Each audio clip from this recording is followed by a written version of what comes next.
saw it in the look on his face. It's like America, yeah. Jeez.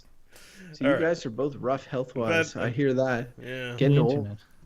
Not All getting right. old, just allergies. All right, we're gonna do a show. That and paramedics. Mike is our intro man today, and I think we're all boosted up, ready to go.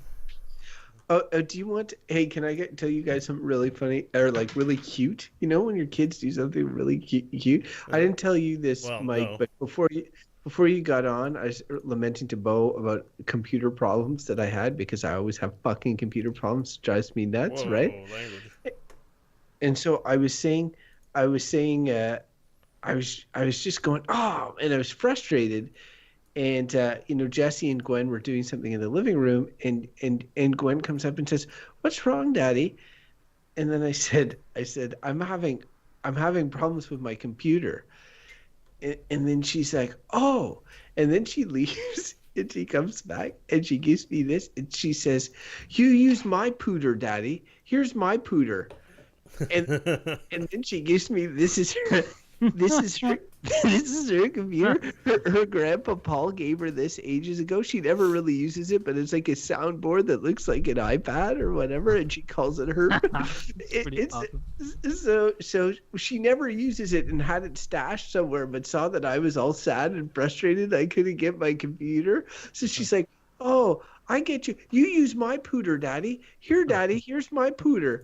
I was like, okay, and then I made a big show about like you using it and like not doing stuff on the computer and making sounds, and she's checking from the other room to be sure I'm using hers. Anyway, I thought it was super cute. Anyway, It is, yeah. This kind of phase is like a lot of cuteness that happens at this phase. yeah, for sure. Okay, sorry. It's a good story. Good to go. Good story. Good story. I don't fucking care. Hold on, I have to wait for shit to load because I forgot that I rebooted my computer, so I need Crofton's to. still dressing himself. All right. Why don't you wear that to every show? I think that might be the greatest podcasting accessory I've ever seen. Boom. I think It it's makes a me Wonder Woman jealous. tiara. I want something to wear now.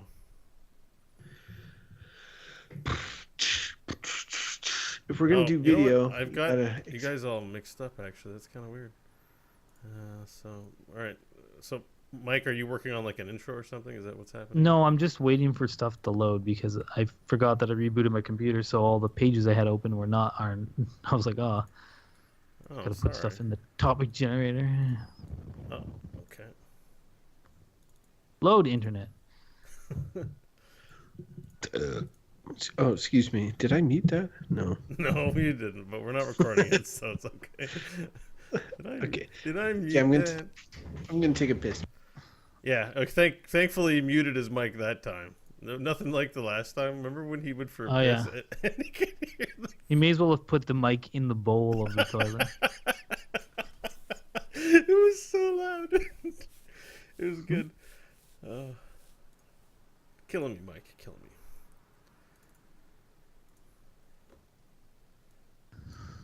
Ooh. Yeah, so what else is new in life, Mike? How's the house coming along? I'm doing my in-laws' kitchen right now. I mean, it's good. Sucks that you have to put off your own things. It looks like you have a lot of work to do on yours. Well, it sucks more for my mother-in-law who broke her hip. Wait, she broke her hip? More. Yeah, in Florida. That's why we were talking about this. Yeah, okay. I got the rest of it, but I didn't get the context of, is she okay? Was it just like a, just an old age thing? Or she had to have a hip replacement. She got a titanium hip now. Oh, my God. Yeah. Andrew's dad adamantium? figures it's going to cost $300,000. Because it was in the States. Yeah. Now, insurance, in theory, said they were going to cover it, but the thing is, Andrew's aunt, who lives down there, had essentially, it's funny that I was mentioning this to you the other day, had the exact same thing you did, an anxiety attack, and she went to the emergency room because she's like, I'm having a heart attack, and then she was there for 6 hours in the emergency, which is not an uncommon amount of time, and the bill was $16,000, and then insurance said they were going to cover it, because she's insured, of course, and then later they said, actually, we're not covering that, so they have to now pay the $16,000 cash for 6 hours. That also happened recently? Yeah, that happened like a month or two ago. Oh my God. But that was just an emergency room visit. It wasn't like a, Andrew's mom was like full on surgery plus a hospital Yeah, stay of but like. what? I mean, what's the extent? You sit in the waiting room. All right. Well, we'll They talk about it in a just second. We'll talk they about it in a just second. fuck you. There is Andrew's dad, who's a doctor, went to buy some pills, and he wanted like 4 of these pills, and they were like, okay, that was gonna be, I think it was $1,800 for these 4 pills, and he's like, no, he's like, these cost. He's like, you're out of your mind, and he's like, can you check again? The guy checked. He's like, no, it's $1,800. He's like, no, these things online, you can get these pills it's $48. And he's like, oh no, that's the price. He's like, let me speak with your supervisor, and then they can't. Anyways, he ended up buying 2 of them for $60 in the end. But if that's a big. Yeah, but the thing is, if you didn't know what something costs, it's like their default is to start by saying, we'll fuck you as good as we can, and then you have to, like, if you don't know how to negotiate or understand what things should cost, you're just gonna get reamed in the States. Wow, that's bad. Yeah, it's more. He was like, he came back and he was like, it's morally corrupt, is what he thought. It's like, it's just. Yeah. And he's a pretty staunch conservative, anti-taxation guy. Like, he's not like a liberal. I mean, that seems in line with conservative values. It's not like taxes fuck people. So why would we pay prices that fuck people? Like, it just, No, because that in the States, that's the brand of conservatism they practice. It's free market. Makes no you sense. can't afford it. Makes no Pull sense. up your bootstraps and work harder. Get rid of your cell phone so you pay your insurance bill. Get rid of your iPhones. All right. I like how also naive that is to suggest that. Like, do you know what age we live in, Paul Ryan? You stupid. It wasn't Paul Ryan who said that line. No, it was the most weaselly looking Republican. Like, if you were designing a villain in a film, iPhones or health care Republican. What's his name? Like, he's Jason Chavez. That's his name. He's okay. He looks like a Bond villain. Yeah, here I heard the cell phone thing. I don't know. Oh, yeah. Just look at this, like his face in this picture and in any picture. The video is embedded in the story or whatever. Wasn't this guy in Alien? He was the guy that endangered the whole team to save himself. Oh, maybe. Oh no, that's Paul he Reiser. he looks like an asshole. Yeah, he looks. You can't judge a book by its cover, but if I was judging this book by its cover, I'd say he's an asshole, a douchebag. And then he says stuff like that. I'm like, oh, surprised? No, not really. But it's funny. Even like our stereotypes episode, it's like, yeah, don't judge a book by its cover. But mostly after you read the book, you're like, actually, I could have judged by its cover. Yeah. Not a good rule of thumb, but it's mostly true. They exist for a reason, I guess. All right, the people who say don't judge books by its covers don't read books. Zelda time is getting in danger right now. Let's okay, let's get started. Let's go. Good, bad, or bullshit. Hello, Wicked Kitten in the chat room, joining us once again. Oh, hey, Wicked Kitten. Not Paul Reiser, but Paul Reiser. All right, I'm making her upset now. Sorry. Good, bad, or bullshit. Episode 187 starts in 5, 4.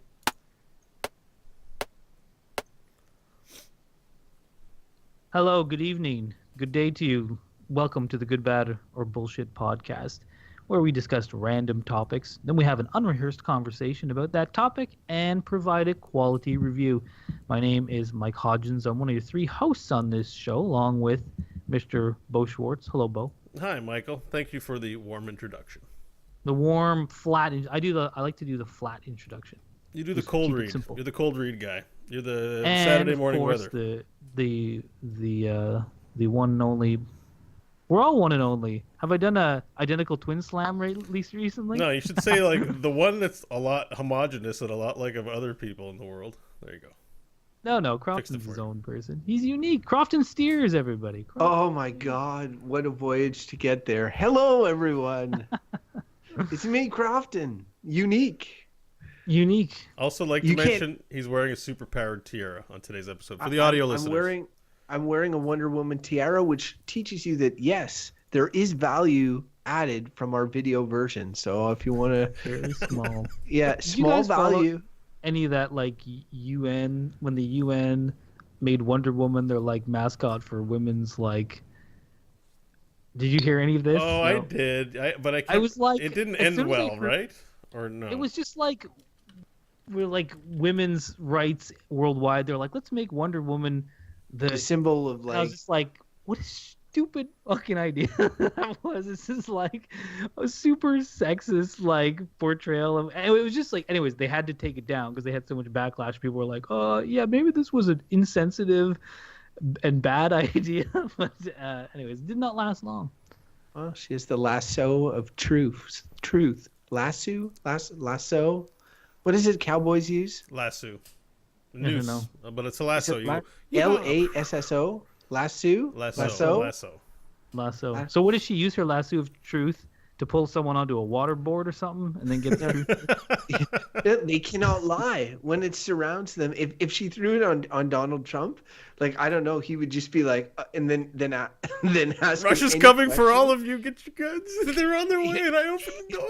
Yeah. But the thing I'm is, the best. the problem with her thing is, as George Costanza pointed out, it's not a lie if you believe it, Yeah, and that's the thing. That's the truth of it. It's the genius of George. Yeah. Well, speaking of lies that you believe, I was involved in some self-deception this week, and we kind of talked about it a bit offline because I had an anxiety attack this week, or last week rather. We didn't have a show. We didn't record a show last week. I think we intended to push it off, but it was the night we would have normally recorded. That I had an anxiety attack, and I want to talk about it a little bit before we get started in the show because holy shit, it's not what I thought it was.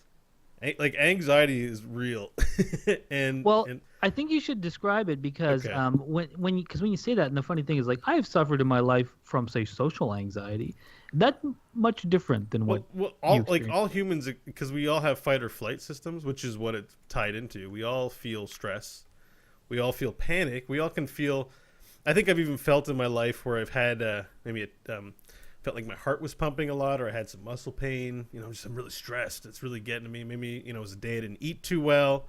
So every time you tell someone you had a panic attack, everyone's like, "Hey, buddy, I know about panic attacks. I got 4 kids over here I'm trying to feed. You think you special?" Like, I don't know why I chose that voice to do it in, but that's you kind of get that reaction. Actually, I told somebody I had an anxiety attack, and someone's like, "Well, welcome to my world. I have 27 different anxiety attacks a day," and I was like, not talking to you about this anymore because clearly and the point is about this anxiety attack, because you asked me to describe it, Mike.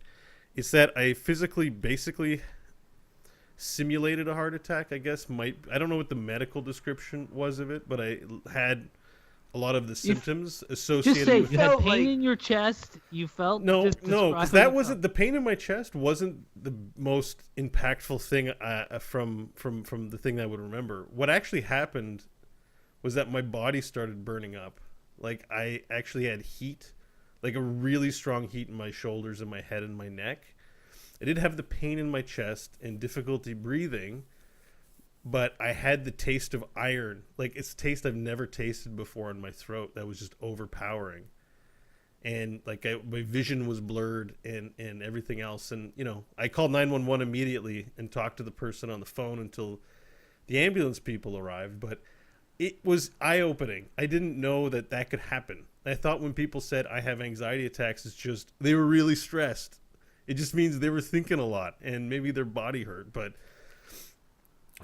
it was like it was very similar to what you would imagine a heart attack would feel like. Though. Well, so Or a I stroke, already maybe. went to the emergency room Monday last week because I thought I had chest problems, and they did EKG, blood test, lung X-ray. No problem, sir. You're healthy. We don't know what's going on. And I swear to you, I thought I had chest pains. And then so Thursday, 4 days later, I called the ambulance, and they spent 30 minutes basically talking me down, like asking me questions to get my mind off things until I calmed down, and they said, so how do you feel? And I was like, I'm okay. Like, that is so weird to go from feeling the worst pain I've ever felt in my life to feeling fine. It's insane. And I said, I told them I've been like concerned because I have this pain in my chest. Like, maybe that's what's causing, like there's something going on there, right? Like there's gotta be. And I thought I was having a heart attack when it happened. And they said, well, that is what a heart attack feels like. it's as close as you're going to get to experiencing it. Hopefully you never have a heart attack, but that's what it is. And I was like, fuck. So I just like psyched myself into it. So since then, I've been doing nothing but indulging in every single bad habit I have without care.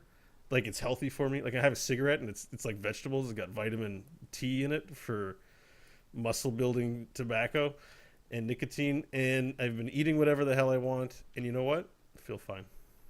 No chest pains, no nothing. Mike, you're muted, by the way. You're muted. I can't. So my advice was like, go see a doctor. And I like how if you went to see a doctor, like, well, doc, you know what? I've been smoking more. I haven't drank alcohol in a while, but I'm back on the booze. I've been eating only poutine, and I feel great. And they're gonna be like, yeah, you probably stop all of those things. We just ran those tests that said you weren't gonna have a heart attack. Again, it's only been a week, and now it says you most definitely are going to have a heart attack. So, well, I'm glad your anxiety is low, though. Yeah, so you're pushing yourself towards real heart attack. would you have characterized your state of mind prior to this as somebody who is stressed and anxious, or was this like a surprise? No, No, I would have told you this whole week leading up to it, something's wrong with me and I'm concerned about it. But, and I got to continue working. I don't get paid days off where I'm at right now. So I will find time when I can. I've got a lot of projects on the go. But in the meantime, it was like bothering me on some level that I had this unexplained chest pain. It was bugging my brain, but I wouldn't have told you that my concern over it would get so, like the day of, I wouldn't have said I'm worried because it feels weird, but I'm not stressed, so I don't know. Yeah, because you don't strike me as somebody with a lot of anxiety normally. I wouldn't have thought that anyway. So like that's why it's surprising. So for you to then be like, oh yeah, it was an anxiety, an anxiety attack, makes me wonder if like somebody who's generally a not anxious person could all of a sudden I'm fairly not stressed.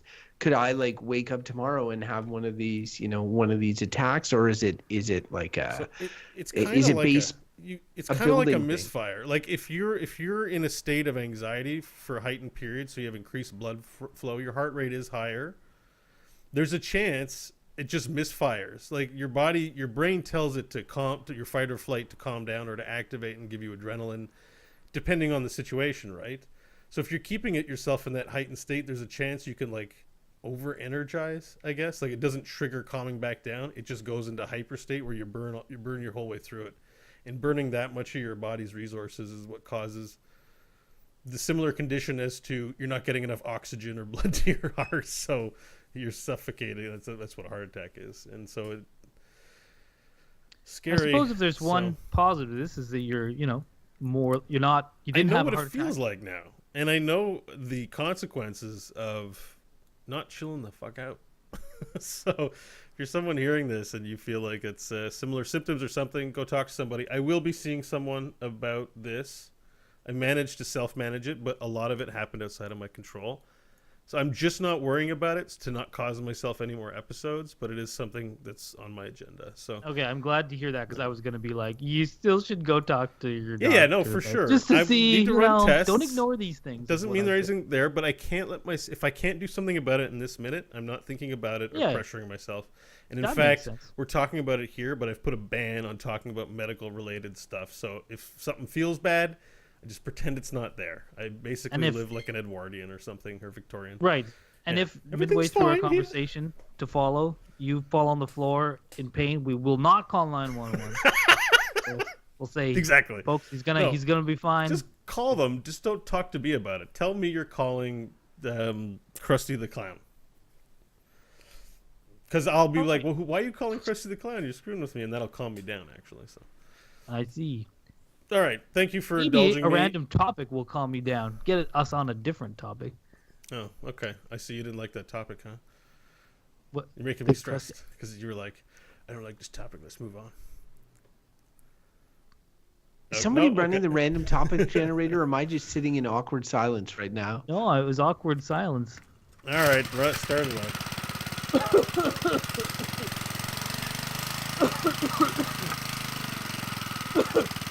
I didn't think that silence was awkward, Crofton. I think it was a confused silence. Fair enough. No, it was awkward. not awkward. The topic today is Americanized international cuisine. Oh yeah. Oh yeah. Okay, I get this. Now, Americanized is I think like when we were throwing this in the hopper, it was like a generalized term to say like, you go to restaurants for different cuisines to be Italian, Vietnamese, Chinese, and all this, and there's a high value placed on authenticity. So I had authentic Chinese, or I had the most authentic Italian you can get in this city, or whatever. Meanwhile, there's this whole sister set of cuisine that sort of spun off of this. It's not authentic, but it's more like the American or North American style of these for lack of a better term, ethnic foods, or like foods from outside. Well, it's funny because it for sure Chinese food is the one where they've just given up the pretense, because a lot of the Chinese food restaurants I go to have like two set sections of the menu, one which will say American Chinese food, and one which will say like I don't even know Szechuan what it says. food or something. I don't even know what the other side says. I never look at it. I know it's there, but I'm like, where it's like looks some like a kind lot of of meat text. battered and deep fried, slothed in corn syrup with food coloring in it. Looks like a lot of text in there. I don't understand. I don't want to read this. I mean, have you ordered from the authentic that one's side? a prime example, because you always hear it's like, yeah, Chinese food. It's like, oh, you go to China and you're like, I don't know what I've eaten all this other time, but that's not what they eat in China. I've not been to China, so I can't really speak to it. But see, one of the things is like I get back to that issue with people valuing authentic, cuisines, and I'm not saying that's a bad thing, but like I find there's a big subset of the population that will like poo-poo, if you will, cuisine that's more sort of Americanized. And yes, Chinese is definitely one, but my brother often makes the point to me, and like both he and I have been to Italy and other places in Europe. When talking about pizza, he will make the point that the best pizzas he's ever had are either in Canada or the United States, and I'm in agreement with that. Now, bear in mind, we've had way more pizzas from that region, but the authentic type of pizza, is generally sort of like a thin crust European style pizza, where like there's like, Chicago has the deep dish, obviously, but like just the Domino's, Pizza Hut type of thicker crust doughy pizza is more of sort of a North American style, and that's honestly the type that we like better, partially maybe because we're raised with it, but also like I've always felt like I could make the pizza from Italy like in 5 minutes in my kitchen. It's very light. I just want to cut. When you say you could, you mean someone could. Yeah, Jesse. Yeah, not you, wife. actually. Yeah, no, Just no, so not me. Just yeah. Jesse could make it in 5 minutes. But like put a few ingredients on like a pita or something, boom, you pretty much are the similar thing. Now I'm being very derogatory in representing it, but I find authentic cuisine like that already has a heightened reputation, so I don't mind shitting on it. I actually really like, and this is one of these opinion topics, like really big opinion topic, where I really am partial to the Americanized, greasy versions of a lot of these foods as opposed to the authentic original versions. Where do you guys land? Well, it's funny that when you were going on about that, I feel like I already know everything I'm going to say about this topic, and I'm like, I could almost give my verdict right now. Not quite, but basically it's just like I think of food, like the tapestry of food around the world is sort of like language or culture for that matter, whereas it's in constant flux, it's malleable, it changes, and it's influenced by things. And food is, to me, that's the same. So it's like to say something like, oh, Americanized pizza, that's not real pizza is Italian. It's kind of like, that's nonsense. It's sort of like there was a food that existed in some place, someone else had tried it, tasted it someplace, and was like, oh, I'd like a little bit of this. That kind of flair of cooking, people who are good at cooking and understand flavors, and then they bring something new into it. I mean, and these days it's almost like you always, you hear things like Asian fusion restaurants where they they're like fancy restaurants. They try to fuse like two types of cuisine together, but that's really all Americanized international cuisine kind of is, where it's like there's something, some kind of European food or Asian food, and then the American slant on it is just one that's colored by a different culture and different tastes, but it still creates a new type of food. Like you eat, American Chinese food. Yeah, sure, it's different than Chinese food. It's also different than a hot dog and French fries, and it doesn't mean it's better or worse. It's different. And anyways, that's like, I don't. Yeah, go on. I know. I get. Okay, I get that, and I get like having more of something is better, and I get the evolution of things. But what is the evolution of like authentic ethnic cuisine, or what like to Americanized cuisine? And it's almost like there are certain things that you can say for sure, and one of those things is generally the Americanized, Canadianized version is going to be less healthy. Because they're gonna be like, oh, let's look at this. Oh, let's add a bunch of sugar or a bunch of dough or a bunch of whatever. Let's deep fry all of this, and like, yeah. So like, in a way, for me to say like, oh yeah, it's much better, or I like it, I enjoy it much more. In the end, like, is it really while making new dishes is a good thing? I get that, like, and having more food choices is uniformly making something that may have like nutritional value relatively unnutritious is that a good thing? Like, wouldn't it be better if you didn't do that? I do think it's legitimate cuisine. Like, for French cooking is super rich. Everything is soaked in butter in French cuisine, but it's not like American cuisine. And when you say Americanized, I tend to think of like, when you think of Southern cooking, it's like some deep fried, like that Southern cooking is like, it's rich, it's deep fried, it's fat, and it's like, it's delicious. It's a style of cuisine. Yes, it's not aiming to be healthy, but cuisine is not. That's not necessarily its aim. It's to tantalize your palate, and there's lots of ways to do that. Some are with heat, some are with richness and fats and textures and whatever. I think.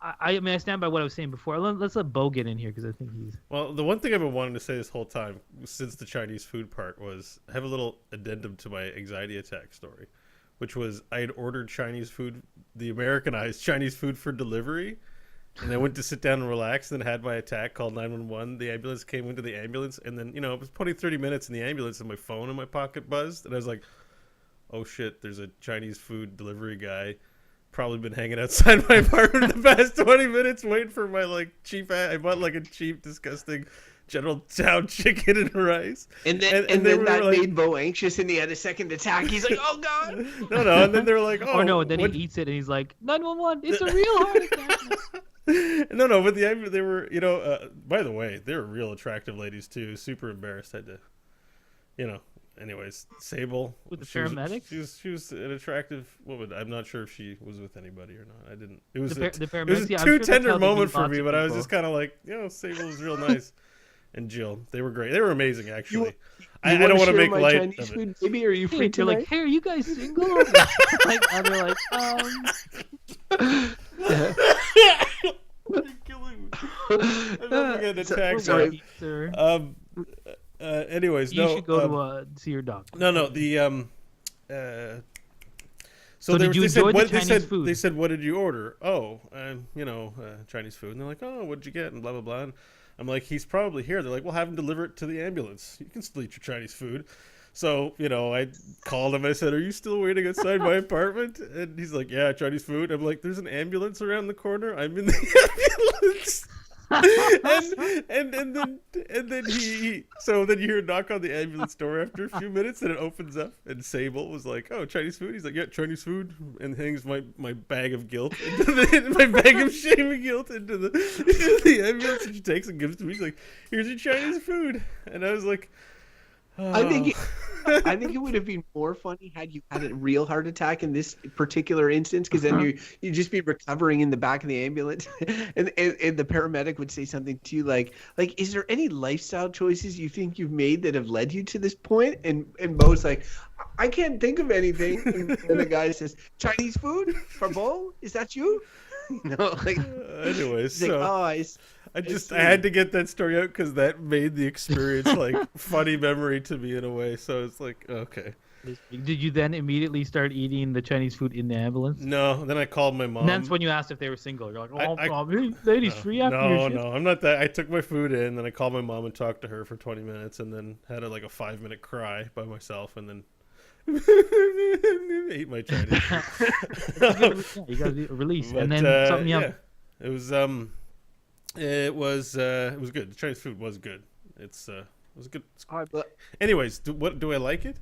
I feel guilty eating it. Again, we've covered my anxiety here. I think I feel a lot of guilt about doing a lot of things, and one of the things I feel guilt about is like most Americanized ethnic food does come from either fast food or from that shitty restaurant culture we have here, right? Like Taco Bell, and the Chinese food restaurant. Chinese food is a weird beast because it's fast food, but it's served in a quasi nice restaurant most of the time. So it's like it doesn't feel like fast food, but it's not good for you. It is not good for you. No, but the good for you thing, that's almost not really the topic. I guess it's almost like those American... I know, but the point is I feel guilt eating it. Like one of my things that I really love to eat is what's that place called? I just went to it last night at the Rito Center. You get pad thai and noodle bowls from them. They're everywhere. Yeah, Thai Express. Thai Express. Love Thai Express. Dude, those pad thais are really bad for you. I know. I haven't had poutines. one in a couple years, and I had a pad choux yesterday. Delicious. But it's like noodles drowned in sugar. Like I can taste the sweetness, and there's not supposed to be sweetness taste in this thing. It's different. Like I haven't done that much traveling, but I have traveled in Thailand, and Thai is one of those cuisines that's very much like, and it is different. But it's like in some ways I'm like, I don't remember even how it was different. Like I know that when I eat it here, pad thai for instance, I'm like, yeah, it's different than when I ate over there. But in some ways I'm like, I can tell you which ones. Like I enjoyed them both, and they're in the same flavor types are present. It might be there's more richness here, but I'm not. Anyways, it was different. You couldn't quite put your finger on it.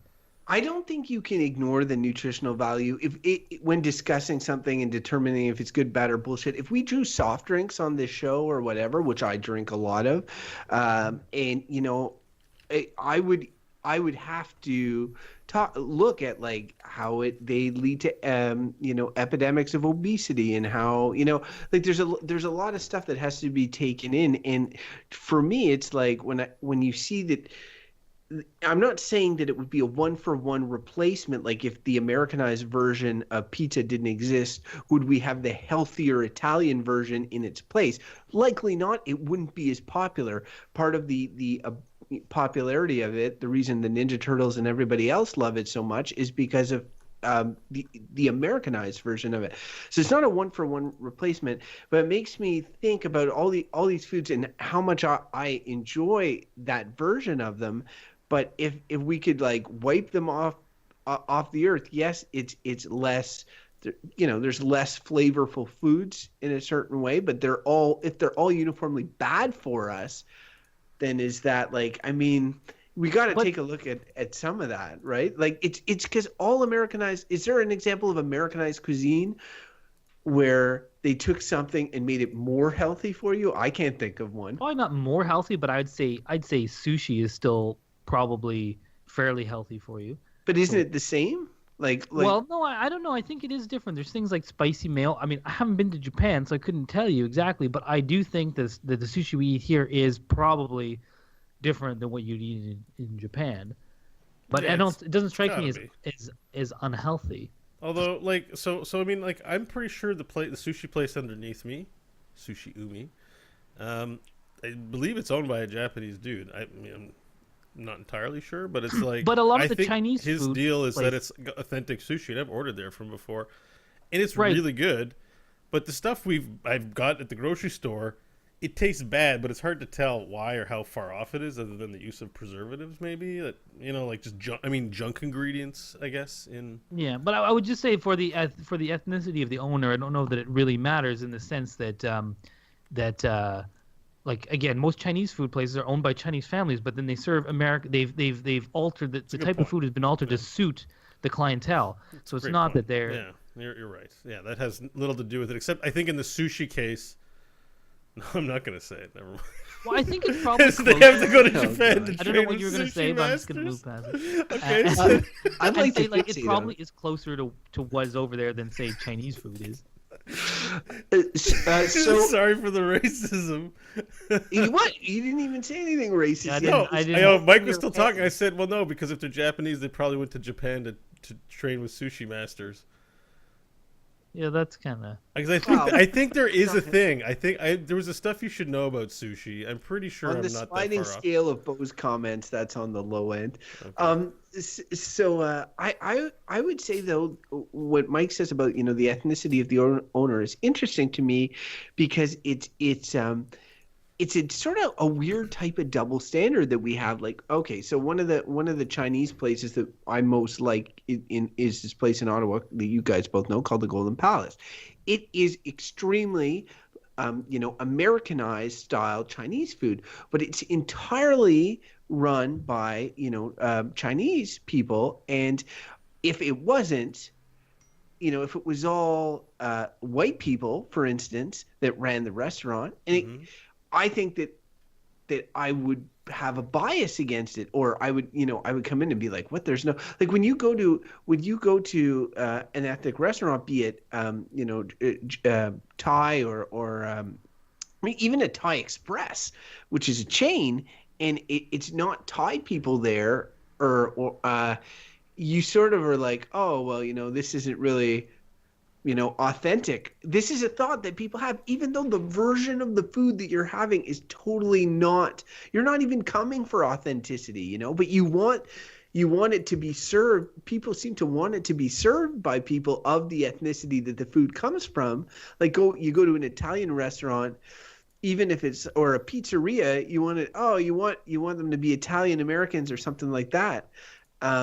As opposed to like just, Joe Smith or whatever, but yet you want the Americanized version of the cuisine. Seems like a weird kind of dynamic we got going on. But I also think that probably a lot of this whole thing is the fact that America, and when we say that, we're also including Canada, the kind of North, because it's the same here, of course. But it's like these are the melting pot places. It's like a lot of people who live in these two countries have come here from all over the world and brought their cuisines with them, and then I come back to that point I have where it's a melange. Things just evolve, so that they Americanize something is just because it's a fusion of different cultures, because there has been so much immigration over the years, and I think it's enriched the food that we have here. And yes, it's maybe different than the I was just getting a shawarma, and I don't know, the other day, and the guy there was talking about like, oh, back home they make a sauce with tahini and what do you call it, tabbouleh, and it's like they don't make it here, but in like Syria and stuff like that, that's what they make it. I was like, oh, that sounds good, but they don't do it here. It doesn't matter. Like, it's still good food, and I'm like, does it matter to me if it's authentic from the place or that it's good? It's still different, and I wouldn't like. Would we be eating American Chinese food if the Chinese hadn't immigrated here? Would we be eating American pizzas if Italians hadn't come here and meshed their food with us? And I'd say that these foods are still good, and maybe they're unhealthy sometimes, but often eating out is an indulgence to begin with. If you're eating pizza every day or General Tso's chicken every day, it's like you have bigger problems about balanced diet than just being like, Bo. By the way, you guys did you guys experience the reverse? I remember a story. Didn't you guys tell a story about Mexico and how shitty the burgers were there? You get one fry on a. I've had some terrible burgers in developing countries where you're like, I feel like something American style. And you're like, what is this? Well, we had and this is mess up going a back to burger? like 1999, but Mike and I at that time were backpacking through Mexico, and we had all sorts of great, really cheap Mexican cuisine. Like, it was crazy good and ridiculously cheap. And every once in a while, though, like, you're having Mexican cuisine day in, day out, we would be like, okay, well, we would really like some pizza or something like that. And then we would order a pizza, and I remember like one was I think it was billed as having like Italian sausages and this sort of stuff. And what it was cut up hot dogs. Like, I mean, and those hot dogs that you would get from like baseball games, you know, the really cheap LaFleur hot dogs. Like, it was just sliced up, and it was like cheddar cheese, not mozzarella. And it was just like you're eating this and you're like, this is something a child would make at home, you know, when his mom's not there, and be like, oh, what do I got in the fridge? I like hot dogs. But then we got down to Cancun, which is a massive tourist destination, still is, and they had a bunch of American fast food chains there, including KFC, Domino's, and all that. And I remember eating the pizza at the Domino's and being like, "Damn, that's good." Yeah, we were so excited for Domino's pizza, and it was way more money than we would normally pay for food because we were so spoiled by the cheap, you know, Mexican prices for it. And technically, like, you know, you'd come here in Canada, you'd go to a fancy Mexican restaurant to get the type of cuisine we were, you know, indulged with. But just having a different taste, and this is to Mike's point, like all the having more variety and taste and like the benefits of that was really great. So having that American style pizza in Mexico, like it was like a luxury. Well, it's funny that I forgot about the food in Mexico, but I remember also when we came back from the trip, I remember saying to people like, "Oh yeah, tacos. You order taco in Mexico." At least at that time, this is like 17 years ago now. God, we're getting old.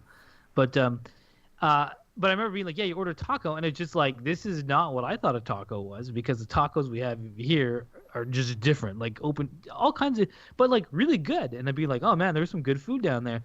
But the tacos you have here, and that I still eat on occasion, I'm like, they're also good. I'm like, so what? You know, it's different. It's just evolved, and it's in some ways, it's like you can enjoy that food here. I mean, it's worth keeping in mind that you're like, okay, this isn't necessarily authentic food, but it's like it's inspired by that. I mean, we live in, you know, Canada or America. That's where we live. So the food here is all going to be American or Canadian food because that's where it is. It's like inspired by. And that's also like the kind of joy of traveling, right? That you go and you eat the food somewhere else and you're like, oh, this is different. And either you're like, I don't like this, or I do like it a lot. And it's part of the unique thing about traveling. But do you think there's a shame though? Like, you know, like restaurants will heavily advertise the authenticity of their cuisine when authentic, sometimes even when not. But like, it feels like they won't say anything, or nobody will go out there and be like, we have the most, like, you know, it's becoming maybe a little more prevalent. People will be like, we have you know, can it come get your Canadian style pizza or whatever. But like, it feels like there's an embarrassment in it, like there's a chase towards authenticity, and when you don't have it, you kind of are embarrassed about it almost, as a restaurant and as a patron. I think you're probably right to some extent, but I think a lot of that is largely marketing. Like probably I think the restaurant industry is like a hard, tough industry to be in, and I think that if you can, some way you can set yourself apart is worth doing. So if you're going to open a Mexican restaurant or whatever and it's authentic Mexican, well, maybe that sets you apart from the Taco Bell, and someone's like, oh, maybe I'll try that, and it might give you just the edge you need to stay in business.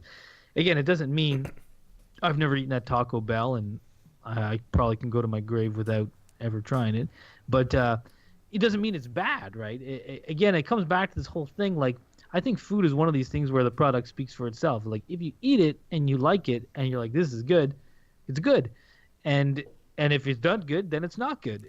And I think it doesn't matter. In some ways, it doesn't matter. And as food evolves and chefs try new things and meld things from different cultures, then, you know, it enriches everything. So I think like Americanized versions of ethnic food, even if some of them are bad, it's still just like, it's just a new expression of food. Like, if people don't like it and don't want to eat it, it will go out of style and you won't have it anymore. And it might be replaced with a more authentic version, but it might still add to it and give someone else a new idea of like, oh yeah, this needs a bit more of this or that or whatever. And then a new food kind of emerges. I mean, I really admire that you know, like if it's good, it's good. If it's, I just come back to stuff like the, you know, the Pepsi example or the Coke or the junk food or whatever. And like, there's a lot of things that are really good. And if we drew them as a topic on this show, if I was just like, no, it's really good, and there's a lot of things you can do with it, and you can whatever.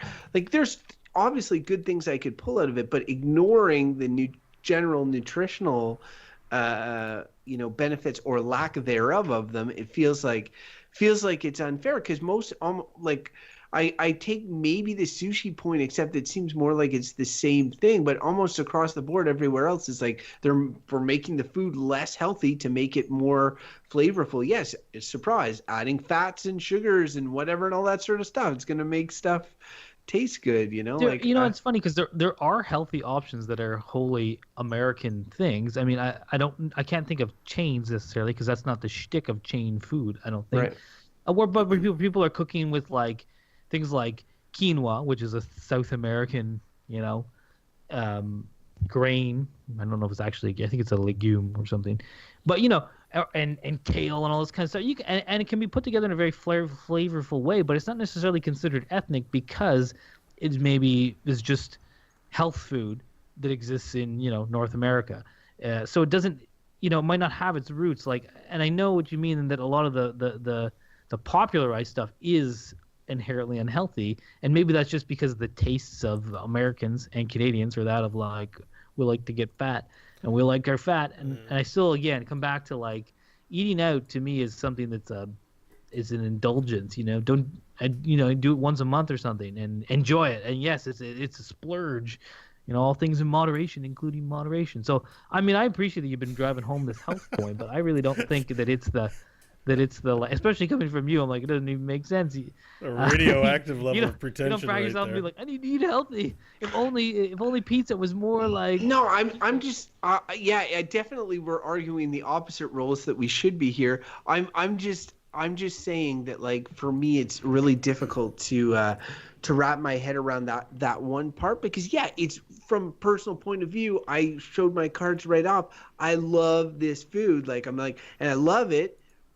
Part and parcel because it's really bad for me, and so like I would love in terms of giving my verdict to just ignore that part and just be like, oh yeah, you know what, doesn't matter, I like it, so who cares, and I just got to exert some self-control. But then I just start thinking about other topics that we could draw on this show, and like would my argument stand? The reason I use the soft drink example is because I'm such a soft drink lover, and I've thought to myself, wow, what if that topic ever came up on this show? Like I've got my personal belief, just like when cigarettes come up for Bo. I mean, it's like, or smoking, he smokes, so he takes enjoyment out of it, but like to say that it's a good thing when it causes so many bad things, there's probably tons and tons of health and heart obesity epidemics related to some of these foods and healthcare issues and all that. Now, yes, it's because individuals aren't practicing restraint, but it doesn't mean that these foods are good to begin with. And I mean, it's tough for me. I just am playing devil's advocate a little bit. I think you're right. Hang on, I need to get in here. I think there's some truth to this because most of the time when you're eating these Americanized international cuisine foods, it's a special occasion that you're doing it on. Like going out to a restaurant to get Chinese food. It's like the Chinese have their off days too, where they don't feel like making anything too special. And they make whatever. You know what? We had a dish that my dad liked to make on a day where no one felt like cooking called slop. It tasted like slop, and I freaking hated it. But you know what? It had vegetables in it. There wasn't anything bad about what was in there. Like it'd have a bit of beef, it'd have a bit of potatoes and carrots and peas. Like, arguably, slop, pretty good for you. It's got good stuff. It's Michael Hodgins approved. So it's not like you're going to have a Greek, and they're like, let's get the Greek equivalent of slop called, I don't know, what's a Apollos, let's say? Sure. I don't know. Slopopolis. You're killing me today, Mike. I can't laugh. Don't make me laugh. So Slopopolis, that's not what we go out for. We go out for the special foods. The big thing that about ask anyone about Hungarian cuisine, they know my favorite, and because I'm part Hungarian, it's paprikash. That's Hungarian goulash. Sorry, I don't have a cough switch on this. It is filled to the brim with sour cream. Have you ever read the ingredients on sour cream? It's like you shouldn't be eating a lot of that. Cream. It's no, but I mean, like, it's full of fat. Like, A it's little not bit good of for you. sour. So you can go out Yeah. and have it, but the point is you can't be eating it every day. And like you're saying with the restaurant culture that we do have, the eating out culture, we're eating like the gourmet foods. And you're right. Hey, it's not the gourmet foods are not necessarily they have to be healthy, but it's just that's our impression of it. That's how we eat it, and that's how we adopt it to have like home pizzas. You can buy a frozen pizza now to have on an off night, and why would you do that? You know, it's not good for you. So that's just what I wanted to say is that we're not eating their slepopolis. But But wait, no, just one thing, and then you can address this, Mike, because like we're talking about eating out in special occasions and stuff. I would argue that American style foods like that, and I'm talking about delivery pizza, takeout Chinese food like Bo was getting delivered the other day, shawarma, all these things. They're the foods that we overindulge because we can get them delivered to our door or get them eat. When we go and sit down in a restaurant, for the most part, we're going to sit down in the authentic restaurant. Those are the restaurants that we're going out to. Like all this Americanized stuff is what we're getting delivered to our door and probably overindulging on. I don't know. I mean, yeah, sometimes like I like a good Thai restaurant now and then, but oftentimes I like just pub fare, which I guess you'd call American food, just as well when you're going out. But my last point, or before, was I'm all just about ready for verdicts. I was at the start, as you know. But so like, okay, Italian food. Maybe it's a bit of a quiz. What do you guys think? When you think of Italian food, there's a couple things that come to mind. What do you think? Pasta and pizza. I think. Okay, yeah. Okay. Well, I meant in terms of ingredients, like tomatoes, noodles, and cheese. Okay, so Bo and olive oil. You gotta pour olive oil. Yeah, olive oil. I think is a good one too. And it's like, so the one I wanted to point out there was tomato. Where's the tomato from? You guys probably know this. The ground. Tomato plant. Not Italy. I'll tell you that much. It's not. It's from South America. So before Europeans ever went to South America, there was no tomatoes in Italy, and also Indian cooking. A lot of Indian cooking has tomatoes in it. No tomatoes in India before before the New World, as we like to call it, was discovered. A lot of other cuisines that I think of, if even like I'm of Ukrainian ancestry, but say Polish as well, like the pierogies, which is stuffed with like potato. Again, where's potatoes from? Not from there. They're from South America too. They're also from the ground, Crofton. You're correct. Ireland. Wait, did you say potatoes? No, not from Ireland. They're from South America. There was those two vegetables, potatoes and tomatoes, did not grow in Eurasia. They grew in the Americas, and they were brought over post Christopher Columbus. So I guess my point being that, like, okay, Italians. Those facts better check out. You go ahead. Did you say Italians didn't have potatoes before Christopher Columbus? No, or it was grains. The Europeans had lots of meat. I read this book about this called "What Is America?" Super interesting book. But basically, it was like Europeans had meat wealth, and the Americas had vegetable wealth. Corn as well. I mean, we know corn only existed in the Americas. I don't know if you see that as much in European dishes. But the potato had yield so high, which is what helped drive the Industrial Revolution when it was brought to Europe, because yields of barley and wheat and traditional grains in Europe were like low yield, high labor farming. So when these things came over, people were like, great, look at all this new food. Anyways, so the point being that, so you Italians, they get their tomatoes. They weren't like, oh, we're all eating Peruvian food now. They were like tomatoes, and then they developed a new cuisine out of it, right? And same with a lot of Indian cooking has established this stuff. Or even you think of a spice like nutmeg, which is in all kinds of stuff. It's from like some tiny island in like the middle of the Pacific. Food spreads. This is back to my original point. So it'd be like, yes, okay, in Italian cuisine developed, they took the tomato, which was not from there, and then they made a new cuisine out of it. And I'd be like, okay, American, and you say, okay, it's good. or if you don't like it, it's bad. It doesn't matter. It's a type of cuisine. Comes to America. America's like, let's quadruple the cheese, deep fry it, and just put more grease on it and more dough. And it'd be like, now you have American. It's again a new cuisine. If you like it, it's good. If So you you're don't, it's saying bad. the whole concept of It's anything not. being... It's not just the like it though. It's like you're like, you know. Well, But no, you're I just saying mean the it's concept- new. It's a new the concept thing. Like, of it being like to be like, ethnic. what's authentic? To be like, is authentic Italian tomatoes? Like, well, tomatoes aren't from Italy. What's authentic Italian? I mean, it may be like olive oil based stuff, and it's just like so much food is broader than we think it is, and we establish it like a monolith. Like, be like, Italian food is like this. It's like, well, no, Italian food of the past couple hundred years is like this, but Italy's been around for a lot longer than that. And this stuff changes. It's in flux. And again, that was my original point, which is why I was like, I knew where I landed on this right at the start.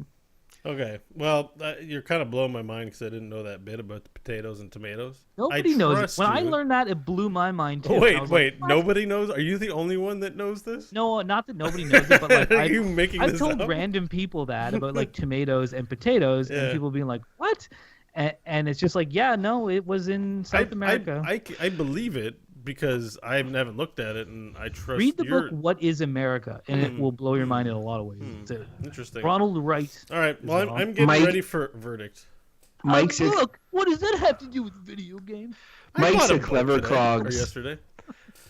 I bought a book yesterday. Mike's a clever clogs, and he's unfortunately correct about those two things, which I just fact checked. Boom! No, However, Unfortunate. I like how it's unfortunate. his giant rant there that he just gave, which was good, only addressed the authentic concerns and definitely did not touch on anything related to the nutritional concerns about Americanized cuisine, which is my topic like which is my main main misgiving about them. Is that's the issue, because definitely from the hop, I agree with Mike. I definitely don't fall for the marketing of the authentic as opposed to and I would just say this, Crowley, because it's like, okay, you're about to go out to an Americanized meal, and you have your choice between Americanized pizza, okay, which is like a heavy dough pizza with a lot of cheese on it, a thick baby. tomato sauce. talk dirty Okay, to me. just hear me out. Thick tomato Gross. sauce, Yeah, and then you're like, you got your green peppers, you got your mushrooms. Yum, sounds good. There's Sounds basil in the tomato sauce too. Look at, okay, so, and you're like, oh, this is not healthy for me. But then say you want to go to some other kind of American option, like say, I don't know, like Popeyes or something, where it's like, okay, it's like deep fried chicken, like with cheese topping oozed on top of it or whatever. Be like, is that, maybe the pizza is still healthier than, like you're saying, Americanized ethnic cuisine. Well, maybe that ethnic portion is bringing that deep fried, pure fat American cuisine slightly off the heart attack train and adding a couple of vegetables in there to keep your ticker going for a couple more years. Because, like, what's the alternative? You'd be like, I'm just gonna have a triple decker hamburger. Like, I was gonna eat a pizza. It's got tomatoes on it, but you know what? I've a pound thick patty with bacon and cheese on it. That's American style. I don't need that ethnic.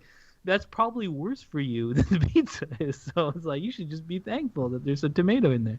I really want a pizza right now. All right. I'm ready Well, for verdicts, goddamn. speaking of all this business, we have to get the verdicts. It's time. It's time. We've had a good talk about this, but it's time just to bring in the animals. I'm looking for them. There they are. Here you go.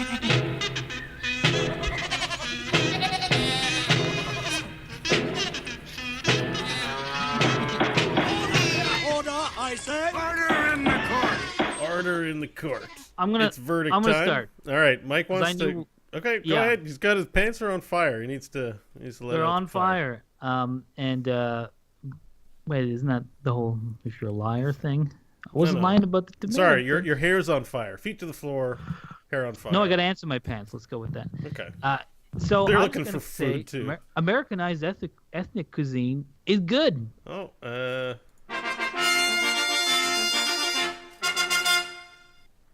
There's nothing wrong to me with someone who lives in America or Canada being like, hey, I traveled in some country and they had some food there, and you know what would make it better? A lot more cheese and a lot more fat, and then you might eat it and be like, damn, That's good. And to me, it's expanding the tapestry of food, which is like extensive, and I think probably getting better all the time. I used to be a picky eater when I was a kid. I'm not anymore. I like lots of foods, all kinds of different things, and I enjoy a lot of the rich, fatty foods. I like a good greasy pizza, and I like a thin crust pizza with like sparse, olive oil, and I'll eat that too, and I'll be like, yum. I'll enjoy them both.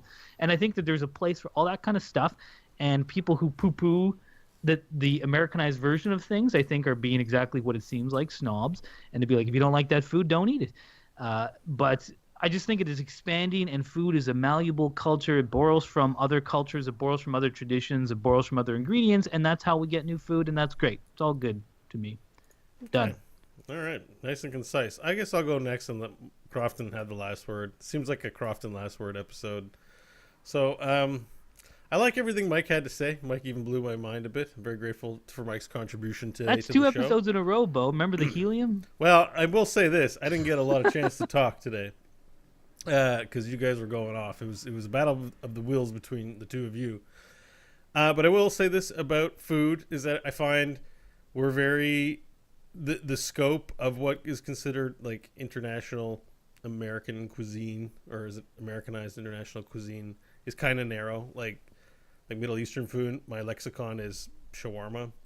It's tacos and burritos with Mexican food. It's I don't know, chicken on a stick when it comes to Greek food. I'm like, what else do they have to eat? I know there's other things, but they don't. It's only certain types of very easy to produce manufactured food that tends to be in the zeitgeist of popular culture here in the Americas.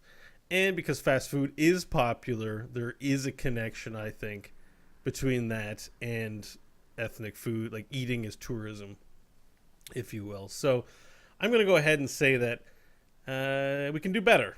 And I don't like the situation as it is now. And I'm going to say Americanized international cuisine, the current state of it is bullshit. The rare bullshit from B.S. Schwartz. That's right. Weird. I think we could be doing better. I want to have some Salopolos and whatever they call it in Japan. Yeah, but when you eat that, you're going to be like, I don't like this. Get me some General Tao. Yeah, so my turn. Now, this is one of those episodes where I was playing devil advocate, almost arguing against myself, played by Mike Hodgins, which is very odd. But the thing is that I love this type of food for the most part. The Americanized version is to the point where like Mike is like, oh, I like this, but I also like the authentic version. I'm like, generally, I would like an authentic pizza. It's pretty good, but the Americanized version way better. And I find that with a lot of the versions of foods, and it's because of, as Mike said, the addition of cheese and fats and blah blah blah blah blah. Like generally, we're making them less healthy, but they taste really good because they're really bad for you, right?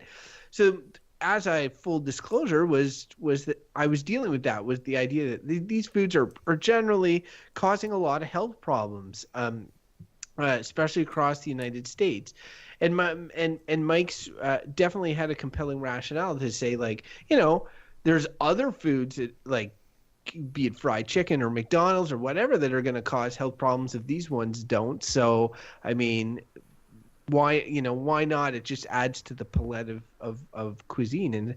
And you know what? I subscribe to that to a certain extent. I'm not going to be cutting out all those foods tomorrow, and I recognize that moderation is key and that sort of thing. If I had the option of removing these foods from the face of the earth, would I do it? Absolutely not. They're some of my favorite foods. So for all those reasons, and for my own conscience, I will ignore any sort of ill health implications and just say that Americanized style ethnic cuisine is good. Wow, I'm the odd This man podcast has made me very hungry for a lot of different things. out. I had lasagna today, so I'm not hungry. I have half of it left over for tomorrow. I went Lasagna. to the diner. I got it lasagna. from the Parma plate. What is it called? Parma ravioli. Parma ravioli. Those are so good. They're authentic. I went to the diner tonight to eat out, and so Mike's saying, "Hey, eat out every once in a while." I'm like, like tonight. But also it's like I got really like just I was like a wrap or whatever with fries and this, and now I feel like I wasted it because I desperately would have rather to have some of these deep fried General Tao's or shawarmas or so much good food. So much good food out there, and a lot of it brought to us by other places and then made great in America. Donald Trump, I feel, would like this. Like, have you tried American pizza? Tremendous. Italian pizza's a disaster. He eats it with a knife and fork. Well, listeners, if you think we're out to lunch on this topic, Whoa, I see what you did there. Wow. oh, that's bad. Or if you want to comment on how bad that pun was, we'd love to hear from you. Go to our website, goodbadbull.com, and from there you can find all the ways to reach us, including email, goodbadbull@gmail.com. Send us an email there, and we'll read it on the show if we ever get one. Send us a tweet at goodbadbull, or you can like us on Facebook and engage with us there. And if you haven't subscribed to the show, please do so. You can find us at Google Play, iTunes, any place you catch your podcasts. And we also, if you are a listener of the show and you want to support us, we have a Patreon account. I think it's patreon.com/goodbadbull. And we have a few supporters out there. We really appreciate it. It keeps the random topic generator fueled and spitting out topics.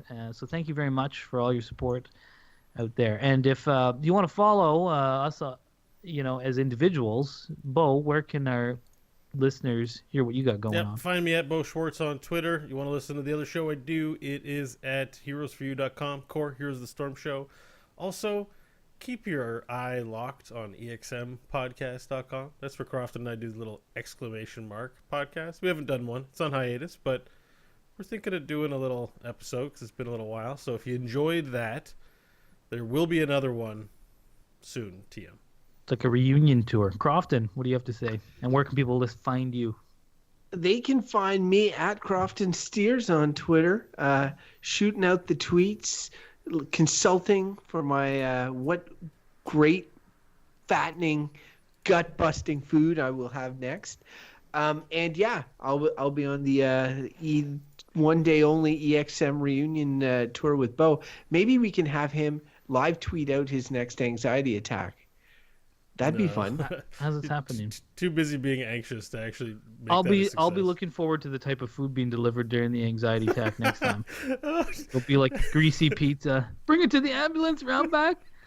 It was so embarrassed, dude. I was so embarrassed. I didn't hear that, and that's, I think, the most awesome part of that whole story. And Bo, I'll say it. I'm glad you had the anxiety attack just because that's Fuck you. Man, go fuck yourself. Well, just think of it like this. You now know more about the experience of living. You've had this thing now. You didn't know about it before. No, now it's you know true. about it. I'm glad to have had. You're right. I'm glad to have had the experience because I wouldn't before that day. Even I've gone to the emergency room twice and nothing wrong with me. But before I felt that, I would not have believed it's a real thing that can really happen to people. So the more you know. I mean, it's. I don't want to have you gotten. just have to believe. Like I can imagine heart attacks are bad. There's nothing about a heart attack that I need to experience it to realize it's bad. But an anxiety attack, people minimize that a lot.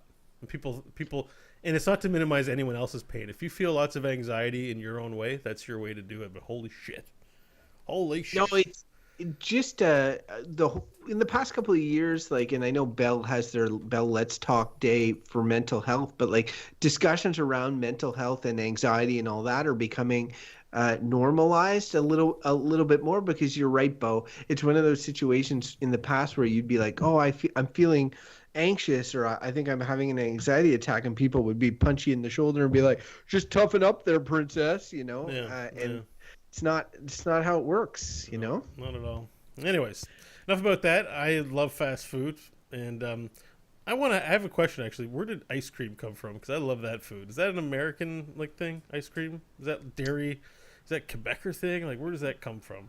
I know dairy's been around forever, but ice cream. The Italians like ice cream too. I bet they'll take credit for it.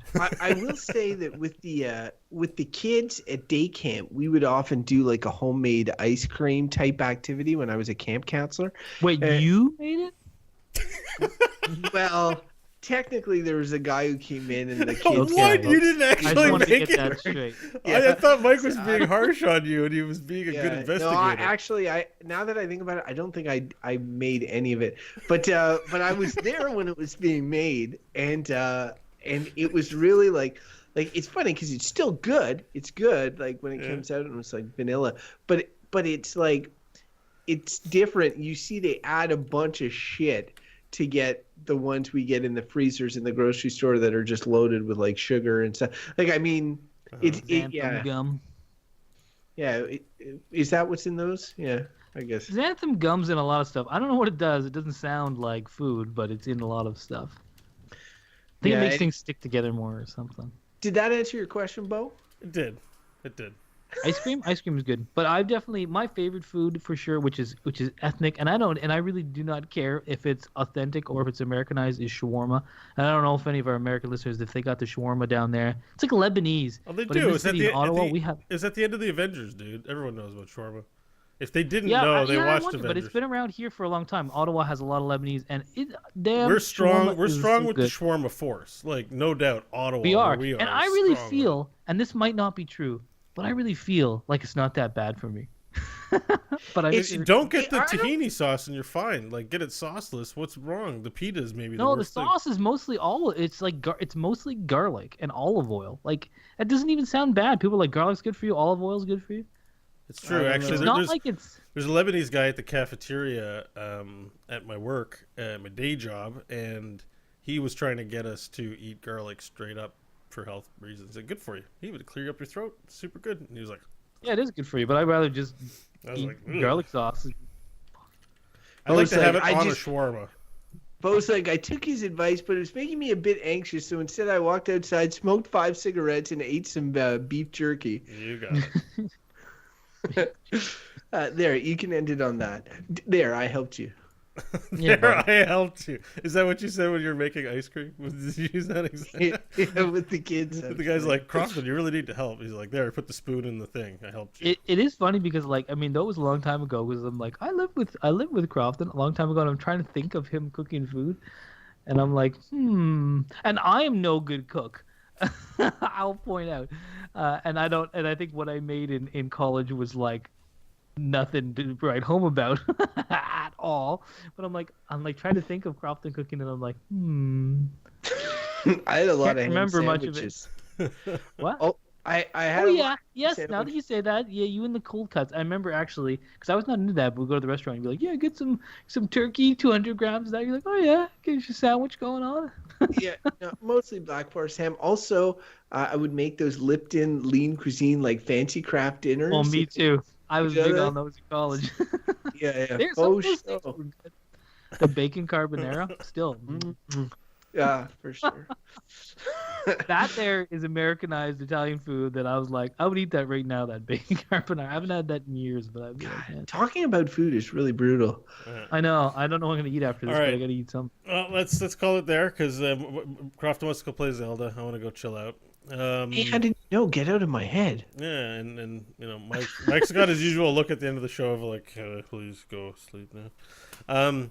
So thank you, live stream viewers, for watching. We appreciate it. And Wicked Kid 13, you're awesome. Thanks for all the comments in there. I read them all. They're very good. And she made ice cream in chemistry class, apparently. So chemistry class? It was like sulfuric acid ice cream. Wait, did she make it? Or did it's only you. Like, actually, I did. Yeah. Actually, everybody does actually do things. So, thanks so much for tuning in, and VOD viewers. Go to goodbadbill.com, subscribe to the show, give us subscriber numbers and stuff. Thanks. Bye.